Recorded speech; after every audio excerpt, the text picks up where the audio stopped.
ಯಾವುದೇ ಅನುಮತಿಯಲ್ಲದೆ ಅವ್ರು ಟ್ರಾನ್ಸಾಕ್ಷನ್ ಮಾಡಿದಾರಂತ ಇದೆ ಅದು.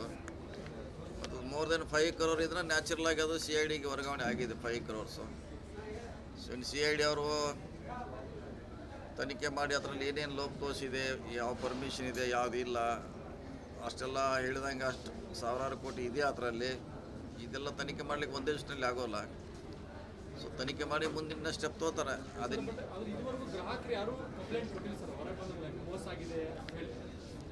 ಅದೇ ನೋಡ್ಬೇಕ್ರೆ ಇನ್ನು CID ಅವರು ತನಿಖೆ ಆದಾಗ ಅಲ್ಲಿ ಯಾರ ಹೆಸರಿದೆ, ಯಾರು ಅವ್ರಿಗೆ ದುಡ್ಡು ಇಟ್ಟಿದ್ದಾರೆ, ಅವಾಗ ಪ್ರಾರಂಭ ಆಗೋದ್ರಿ ಅದು.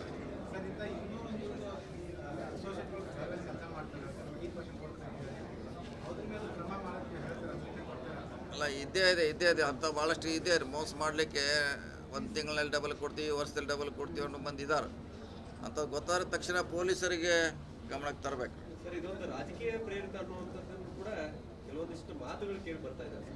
ಇಂಥ ಪ್ರಕರಣದಲ್ಲಿ ರಾಜಕೀಯ ಯಾರು ಮಾಡ್ತಾರೆ? ಯಾರು ಮಾಡೋರು? ರಾಜಕೀಯ ಮಾಡೋರು ಅದಕ್ಕೆ ಹೇಳಿಲ್ಲ. ಹೇಳೋರು ಅಂತ ಅವ್ರು ಹೇಳೋರು, ಅವ್ರಿಗೆ ನೋ ಲಿಮಿಟಾ. ಬೆಳಗಾವಿಯಲ್ಲಿ ಏನಾದರೂ ಕೂಡ ಅದಕ್ಕೊಂದು ರಾಜಕೀಯ ಅಂತ ಹೇಳಿಬಿಡ್ತಾರೆ. ಇಷ್ಟೆಲ್ಲ ದೊಡ್ಡ ಹಗರಣ ಆಗಿದೆ, ಅದ್ರಲ್ಲಿ ರಾಜಕೀಯ ಪ್ರಶ್ನೆ ಇರಲ್ಲ. ಹೌದು, ಅದರಿಂದ ಇದಾಯ್ತು. ಅದು ಅವ್ನು ಮಾಡುವಂಥ ಭಾಷೆನ ರಾಜಕೀಯ ವ್ಯಕ್ತಿಗಳಿಗೆ ಥ್ರೆಟ್ ಕೊಡುವಂಥ ಮಾತಾಡೋದಂದ್ರೆ ಇದು ಉದ್ಭವ ಆಯಿತು.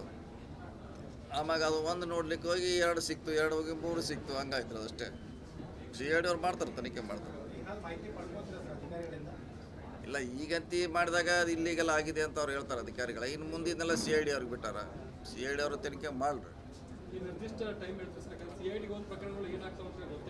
ಇಲ್ಲ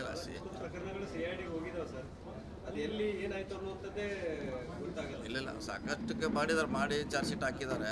ಸುಮಾರನ್ನು ಒಳ್ಳೆ ರೀತಿ ಮಾಡಿದ್ದಾರೆ. ಇದು ಕೂಡ ನ್ಯಾಚುರಲಾಗಿ 5 ಕೋಟಿ ಅಬಾವ್ ಇರೋದ್ರಿಂದ ನ್ಯಾಚುರಲಾಗಿ ಇದು CIDಗೆ ಹೋಗ್ತಾರೆ. ಅವರೇ ಮಾಡಬೇಕು. ಇಲ್ಲ ಪ್ರಾಥಮಿಕ ಅಂತ ಹೇಳಿದಾರೆ, ಗೊತ್ತಿಲ್ಲ ಎಷ್ಟಿದೆ ಎಕ್ಸಾಕ್ಟ್ಲಿ. ಅದೇ 1-2 ಸಲ ಹುಡುಕ್ಲಿಕ್ಕೆ ಆಗೋಲ್ಲ ಎಷ್ಟಿದಾರಂತ. ಸೊ ಅದು ಆಗಿದಂತೆ ನಿಜ, ಪ್ರಶ್ನೆ ಇಲ್ಲ. ಜಾಸ್ತಿ ಇಂಟ್ರೆಸ್ಟ್ ಕೊಡೋಕೆ ಯಾರಿಗೂ ಸಾಧ್ಯ ಆಗೋದಿಲ್ಲ. ಇವ್ರು ಹೆಂಗೆ ಕೊಡ್ತಾ ಇದ್ದಾರೆ, ಇವೆಲ್ಲ ತನಿಖೆ ಆಗಬೇಕಲ್ಲ.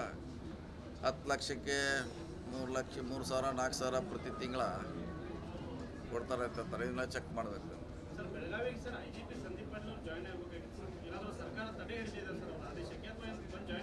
ಎಲ್ಲ ಬರ್ತಾರೆ ಬಂದಾಗ.